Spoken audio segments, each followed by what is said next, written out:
तो हम बात कर रहे थे स्टोइकियोमेट्री की। तो stoichiometry the branch of chemistry which deals with the study of the quantitative relationship between the reactant and product given the balance chemical equation.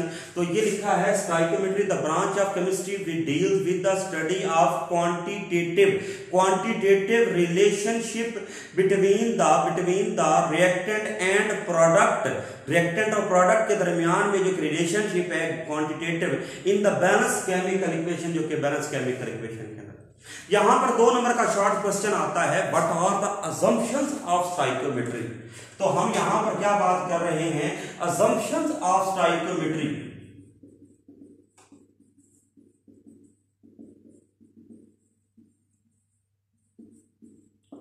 कि क्या कुछ बातें आप देखिए, जब आप स्टोइकियोमेट्रिक कैलकुलेशन कर रहे हैं तो कुछ बातें आपने अज्यूम कर लेनी है कि वो तो होंगी, कुछ और हो ना हो वो लाजमन होंगी। तो यहां पर हम पहली जो असम्पशन देखते हैं वो ये है, नो साइड रिएक्शन अकर। हमने ये बात अज्यूम कर लेनी है कि हमारा सिर्फ रिएक्टेंट से प्रोडक्ट बन रहे हैं, कोई साइड रिएक्शन नहीं हो रहा। नो साइड रिएक्शन अकर, कोई साइड रिएक्शन नहीं है, कोई इम्प्योरिटी नहीं बन रही, सिर्फ हमारा प्रोडक्ट बन रहा है, तो नो साइड रिएक्शन होगा। दूसरी जो हम बात करेंगे वो ये होगी कि हमारे पास ऑल रिएक्टेंट्स कन्वर्टेड, तमाम रिएक्टेंट कन्वर्ट हो जाएंगे इनटू प्रोडक्ट्स, वो प्रोडक्ट्स के अंदर होंगे इनटू प्रोडक्ट्स। तो all reactant converted into product. तो ये नो साइड रिएक्शन अक्कर, कोई दूसरा रिएक्शन नहीं होने वाला, कोई इंप्योरिटी नहीं बनने वाली, तमाम का तमाम हमारा प्रोडक्ट बनेगा। All reactants converted into product, तमाम रिएक्टेंट जो हैं वो कन्वर्ट हो जाएंगे इनटू प्रोडक्ट। और साथ उनको ओबे करना चाहिए, उनको फॉलो करना चाहिए। किन चीजों को? 2 चीजें हैं, एक law of conservation of matter को, और दूसरा उनको फॉलो करना चाहिए लॉ ऑफ डेफिनेट प्रोपोर्शन को। डेफिनेट प्रोपोर्शन को क्या करना चाहिए, डिस्कस करना चाहिए, उनको ओबे करना चाहिए। तो ये थी असम्पशंस ऑफ स्टोइकियोमेट्रिक कैलकुलेशन के हमारे पास तमाम रिएक्टेंट प्रोडक्ट के अंदर कन्वर्ट भी हो, नो साइड रिएक्शन हो, और law of conservation of matter and law of definite proportion भी ओबे हो। मतलब बात करने का मकसद क्या है कि matter can neither be created not destroyed but it can be change from one form to another. जरा इमेजिन कीजिएगा, आपने 4 ग्राम रिएक्टेंट लिया, ये वाला 32 ग्राम लिया, ये टोटल हो गया 36 ग्राम। तो आपका प्रोडक्ट भी कितना होगा, 36 ग्राम। दुनिया की कोई भी ताकत ले आए, आप कुछ भी कर लें, आप इसको 37 ग्राम नहीं बना सकते।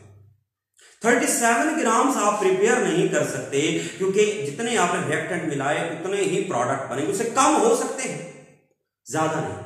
लेकिन हमने ये अज्यूम करना है कि 36 ग्राम को मिलाया है तो 36 ग्राम बनना है, डेफिनेटली कुछ ना कुछ लॉस होगा, लेकिन हमने अज्यूम करके रखना है, यही है हमारी असम्पशन। दूसरी चीज, लॉ ऑफ डेफिनेट प्रोपोर्शन, पहले भी पढ़ चुके हैं। डेफिनेट प्रोपोर्शन का मतलब होगा आप किसी भी तरीके से पानी को बनाओ, दुनिया में कहीं से भी पानी ले आओ, किसी समंदर से, नदी से, नालों से, दरियाओं से, झीलों में से, आबशारों में से ले आओ, पानी जो होगा वो H2O ही होगा, क्योंकि उसके एलिमेंट जो हैं वो एक सेम निस्बत के अंदर, एक सेम प्रोपोर्शन के अंदर मिल रहे हैं। It is according to this law, elements combined in always a constant proportion, एक सेम प्रोपोर्शन के अंदर मिलते हैं। इस वजह से हम इसको कहते हैं लॉ ऑफ डेफिनेट प्रोपोर्शन, कि इसके अंदर जो बाय मैस वाटर के 2 ग्राम और ऑक्सीजन के 16 ग्राम होंगे, ये ऐसे ही रहेगा। यही है हमारा लॉ ऑफ डेफिनेट प्रोपोर्शन। अब जब हम स्टोइकियोमेट्रिक कैलकुलेशन करते हैं तो कुछ रिलेशनशिप्स हमने ध्यान में रखने हैं।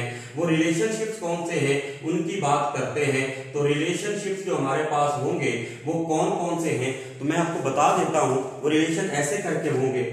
सबसे पहला रिलेशनशिप होगा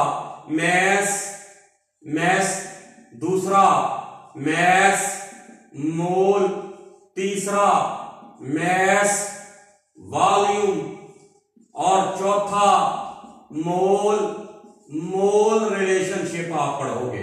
तो इन बातों का मकसद क्या था, ये चार बातें क्या हैं? ये चार बातें ये हैं कि स्टोइकियोमेट्रिक कैलकुलेशन करते हुए आपको अगर रिएक्टेंट का मैथ का पता है तो आप प्रोडक्ट का मैथ निकाल सकते हो, और प्रोडक्ट का पता है तो रिएक्टेंट का निकाल सकते हो। मैथ मोल रिलेशनशिप का मतलब है अगर आपको मैथ का पता है एक चीज का तो मोल निकाल सकते हैं, और मोल पता है दूसरी चीज के तो पहली चीज का मैथ निकाल सकते हैं। इसी तरीके से मैथ और वॉल्यूम और मोल रिलेशनशिप है। ये एक छोटा सा टॉपिक था स्टोइकियोमेट्रिक का। स्टोइकियोमेट्रिक बैलेंस केमिकल इक्वेशन पढ़ी, उसकी हमने एग्जाम्पल की, उसकी लिमिटेशंस पढ़ी हैं, स्टोइकियोमेट्री पढ़ी है।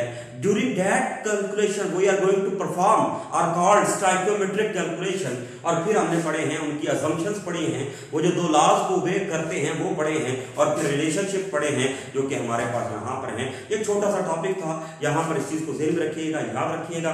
किसी का कोई क्वेश्चन हो तो कमेंट बॉक्स में जरूर पूछिएगा। इस ग्रुप को शेयर किया करें, चैनल को शेयर किया करें, सब्सक्राइब कर दिया करें। अल्लाह हाफिज, अपना ढेर सारा ख्याल रखिए।